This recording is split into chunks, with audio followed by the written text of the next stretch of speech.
उमादा the legend हाय रे उमा। आमे तो भाई ऑलरेडी उमा दांकर बहुत बड़ फैन हो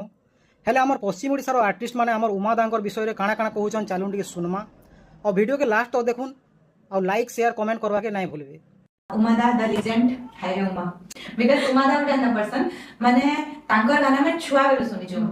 सबुठ जह मत पसंद लग्सी बोले उमादार गाना समस्त फेवरेट आनसे आमर उमा दादा उमाकांत दादा लगी जेते कहले भी कम है केजे के मैं छोड़ दिनों से सुनी सुनी आउशन तंगर गीत वन एंड ओनली जणे ही रिदम स्टाइलिंग चेंज करवा लिया जे धूम धड़का गीत one and only say Umakant Barik more idol मुई बेले उमादार बहुत बड़ फैन है उमाकांत बारिक दादा गोटे इंस्पिरेशन टे अछि मते बेस्ट लागसी बेले उमाकांत दादा और संजू नानी जोड़ी उमा दादार जिते भी ओल्ड सॉन्ग अछि हम हजारीटा गाना बने दमा तार से हर एक बेस की बनै की बने दमा लेकिन से जिनिस ना किंग रो हमें केबे करि ना पारू से तो लेजेंड एंड संबलपुरी इंडस्ट्री रो किंग उमाकांत बारिक पागल फैन है